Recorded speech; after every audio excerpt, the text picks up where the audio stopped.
The checker cab, the taxi that carried America. Let's set the scene. It's 1978. The streets of Lower Manhattan are slick with rain, neon signs flicker in the puddles, and the city's heartbeat is the low, steady rumble of 100 yellow cabs weaving through the chaos.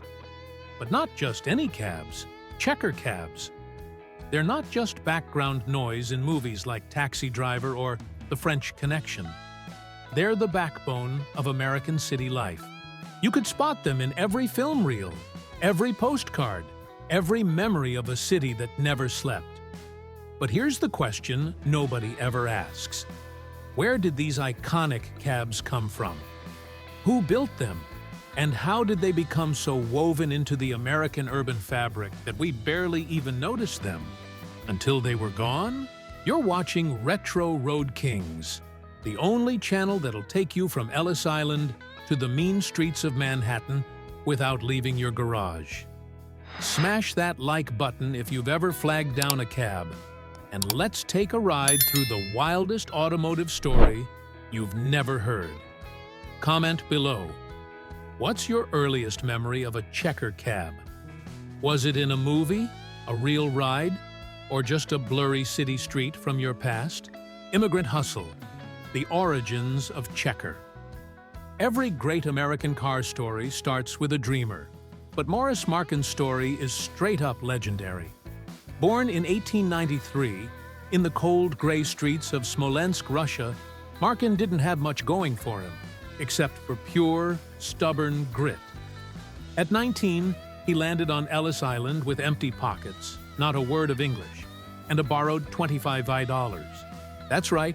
The price of a couple of pizzas in Manhattan today was all he had to his name.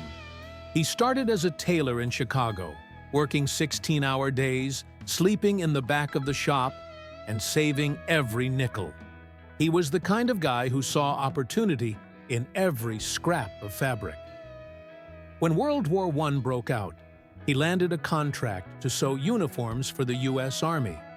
A lucky break that let him bring his whole family over. 7 brothers, 2 sisters, all chasing that American dream. But Markin wasn't interested in playing it safe. In 1919, he loaned $15,000, a king's ransom at the time, to a struggling auto body shop. When they couldn't pay him back, he took over. Then he scooped up a bankrupt taxi assembler, and in 1922, checker cab manufacturing was born. No press, no parades, just raw immigrant hustle and a tiny shop in the shadow of Detroit's giants. The first true taxi, Model K and Model M. Checker's goal wasn't to build pretty cars. These were machines designed to survive the city. The Model K was their first big hit, 127 inches of steel, a 6-cylinder engine that ran like a metronome, and a back seat big enough for a family of 5. These cabs could take a beating. Potholes, fender benders, curb jumps, you name it. If you were a checker driver, you didn't worry about style points. You worried about making it through a double shift without a breakdown. In 1930, Checker introduced the Model M. The wheelbase was shortened to 122 inches, but horsepower nearly doubled to 61.5. The ride was stiff, but these cars ran forever. Mechanics joked that a checker only died when the city did. Here's something wild. Checker was way ahead of its time. They were the first taxi company to hire African-American drivers and require every fare be picked up, regardless of race. In the 1920s, that was a radical move. Checker wasn't just about cars, they were about changing the rules. Debate time. What's more important for a taxi? Looks, comfort, or reliability? Drop your take below. The Taxi Wars. Surviving the mean streets. But the streets of Chicago and New York weren't just tough. They were war zones. When Markin bought Yellow Cab in 1929, it was like tossing a match into a powder keg. Suddenly, Checker was in the middle of the infamous Taxi Wars. Cars were torched, drivers assaulted, and gangs hired to protect turf. Markin's own house was firebombed. The message was clear. Checker was a threat to the old order. Markin realized survival meant getting out of the line of fire. He moved production to Kalamazoo, Michigan, far from the chaos. That's where Checker would build its legacy, one bulletproof cab at a time, with steel so thick you could probably survive a mob hit and still make your next fare. The Great Depression and Wall Street gamble. Then, just as Checker was finding its stride, the Great Depression hit like a freight train. Factories closed, streets emptied, and the taxi industry teetered on the edge. Enter E.L. Cord, the man behind Auburn and Duesenberg, who swooped in and took over Checker. Cord tried to blend style with substance, introducing new models with a bit more flash. But behind the scenes, he was playing Wall Street games with Checker's stock. The SEC stepped in, Cord's empire collapsed, and just when it looked like Checker was finished, Markin clawed his way back and bought the company right before the whole thing went bust. If there's a tougher guy in automotive history, I haven't met him. Like if you love a good comeback story. The Golden Era, the Model A, World War II, and the rise of the icon. By the late 1930s, Checker was back on top, and the 1939 Model A was a revelation. Adjustable seats, panoramic roof glass, a ride smoother than Sinatra on a Saturday night, and a trunk so big you could lose a week's groceries in it. Checker cabs weren't just cars. They were rolling city tours, built for the marathon, not the sprint. Then, World War II hit. Checker stopped making cabs and started building military trailers, rescue vehicles, and even a Jeep prototype with four-wheel drive. They didn't win the mass production contract, but they proved something. Even a small company in Kalamazoo could hang with the big dogs when the chips were down. Comment below. Did you or your family ever ride in a Checker during the war years? Or have a story from the home front? Postwar Reinvention. Design dreams and practicality. After the war, Checker faced a new challenge. Their old stamping dies were toast. Markin brought in two industry legends, Herbert Snow, Studebaker, and Ray Dietrich, Packard, Chrysler, to design the taxi of the future. Rear-mounted engines, cavernous cabins, face-to-face seating like a train car, even front-wheel drive. The ideas were beautiful, but reality was brutal. Production costs soared, and some ideas, like the Model D's transverse engine, were a nightmare to maintain. Checker had to pivot, so they did what they did best: build tough, practical cars. In 1946, the Model A2 blended an old chassis with a new body. Not flashy, not groundbreaking, but enough to keep the company alive in the turbulent post-war years. The classic Checker shape, A8 and A11, the taxi that defined a city. 1956 brought the Model A8, and by 1961, the A11 was born, the cab you picture when you think classic Checker. Square body, massive doors, a long hood for easy service, and a trunk that could swallow your luggage whole. The A11 ran for 20 years straight, a record in commercial vehicles. These cabs were so tough, drivers joked you could fix one with duct tape and a wrench. Mechanics loved them. The A11's 120-inch wheelbase made for a smooth ride, and the trunk was nearly 20 cubic feet. Doors were extra wide for easy passenger access. Checker cabs weren't fast, but they'd run 300,000+ miles with minimal fuss, sometimes more. The body-on-frame construction, thick steel, and simple wiring made them easy to fix and impossible to kill. What's the weirdest thing you've ever seen in a taxi? Share your story in the comments. Under the hood. Engines, specs, and reliability. Let's get technical. Checker cabs started with Continental straight sixes, famous for their reliability. In 1962, Checker switched to GM engines, the 3.8L inline-six and the 4.6L V8. These engines were simple, durable and easy to source parts for. Mechanics could swap out a transmission or rebuild a carburetor on the curb. The cars were heavy, body on frame, thick steel panels, and rugged suspension. The A11's interior was all business. Bench seats for 5, a steel dashboard, and a fare meter that clicked like a metronome. Heaters were legendary. Passengers roasted in winter, and drivers sometimes cracked the windows just to keep from sweating through their shirts. The cab's reputation for reliability wasn't just hype. Some ran 500,000 miles before retirement. Life of a checker driver.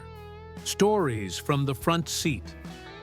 Driving a checker wasn't glamorous, but it was pure, honest work.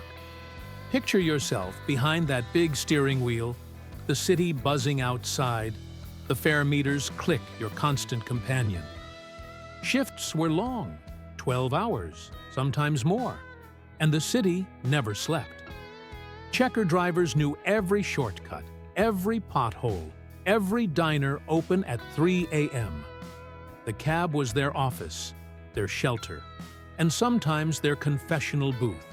The heaters were legendary. You'd pick up a fare on a freezing January night, and by the time you hit the next block, the windows would be fogged and your passengers would be peeling off their coats. The bench seats were wide enough for a family of 5, or a bachelor party headed downtown. Drivers swapped stories at the end of a shift. Midnight berths, celebrity passengers, and the occasional backseat brawl. Some kept a baseball bat under the seat, just in case. Others swore their checker ran 500,000 miles before the engine finally gave up. Ever had a wild taxi ride? Share your craziest story in the comments. Bonus points if it involves a checker. Wacky taxi stories. Legends from the back seat. If checker cabs could talk, they'd spill enough secrets to fill a library. One driver claimed he once picked up 13 college kids on New Year's Eve, stacked in like a clown car, singing American Pie at the top of their lungs. Another fare paid in gold coins, and the driver didn't realize until he tried to spend them at a diner. There's the tale of the dog that delivered a pizza in the back seat, and the night a checker outpaced a police cruiser, thanks to a souped-up V8 swapped in by a moonlighting mechanic. Checkers hauled everything: wedding parties, rock bands, lost tourists, and even the occasional goat. Don't ask. The cabs were so tough, one survived being pushed into the East River, fished out, dried off, and back on the street a week later. If you were a checker driver, you had a story for every day of the week. What's the strangest thing you've ever seen in a cab? Drop your answer below. Checker versus the Big Three. Why it mattered. Checker was never as big as Ford, GM, or Chrysler, but that was its secret weapon. While the Big Three chased style, luxury, and mass market appeal, Checker doubled down on durability and practicality. Their cabs weren't pretty, but they were built to take abuse. Steel so thick you could bounce a crowbar off the fender, body-on-frame construction that shrugged off fender benders, and interiors designed for easy cleaning after a rough night. When Detroit moved to unibody construction and high-tech assembly lines, Checker stuck with what worked. Their production methods were old school, their frames were heavy, and their cars cost more to build. But every Checker was a tank. Drivers and fleet owners loved them because they lasted longer, cost less to maintain, and could be patched up with a wrench and some elbow grease. Why modern cabs can't compete? Today's cabs: plastic, cramped, and disposable. Most last 200,000 miles, if you're lucky. Checker cabs were built like tanks. Their body-on-frame construction could take a hit and keep rolling. The huge trunks swallowed luggage, groceries, and even furniture. Modern cabs don't have that soul. No bench seat for 5, no steel dashboard, no clickety-clack meter. And forget about fixing one with a wrench and a roll of tape. The city changed, too. Rideshare apps, fuel economy rules, and changing tastes made the old-school cab seem like a dinosaur. But for those who remember, nothing matches the feeling of sliding into a checker's back seat, the city lights blurring past as you head home after a long night. Checker in pop culture. Hollywood's favorite cab. Checker cabs are everywhere in movies and TV. From Travis Bickle's haunted rides in Taxi Driver to the high-speed chases in The French Connection, these cars were more than transportation. They were characters. Directors loved them because they screamed authentic city life. For decades, no New York skyline shot was complete without a checker rolling by. Even after production ended, movie studios bought up old checkers and kept them running for years, just for those perfect shots. If you see a yellow cab in a movie set before 2000, chances are it's a checker, even if the city it's supposed to be isn't New York. Which movie or TV scene with a checker cab sticks out in your mind? Drop it in the comments.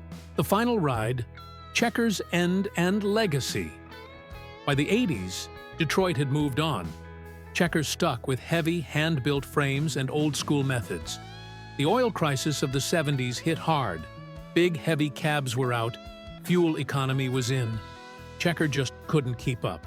In July 1982, the last checker rolled off the line. No big send-off, just a quiet goodbye to an American legend. The final New York checker retired in 1999 after nearly 1 million miles. After car production stopped, Checker made body parts for GM and Cadillac, hanging on as long as they could. But the Great Recession finished the job. By 2009, Checker was gone for good. The company's assets were sold off, the factory shuttered, and the Markin family's fortune was wiped out in the Bernie Madoff scandal. Why we'll never forget Checker. Checker cabs weren't just cars. They were the heartbeat of America's cities. They carried generations of dreamers, drunks, lovers, and lost souls through rain-slicked streets and sleepless nights. They were tough, honest, and built to last, just like the people who drove them. If you've ever caught a whiff of old vinyl, heard the rumble of a straight six, or watched city lights blur through a rain-soaked window, you're part of this story. Drop a like, share this video with your fellow road kings, and subscribe so you don't miss the next ride. Big question, what's your favorite checker cab memory? Let's hear it in the comments. You've been riding with Retro Road Kings, where every story is a road trip, and every legend gets a second chance. See you on the next ride.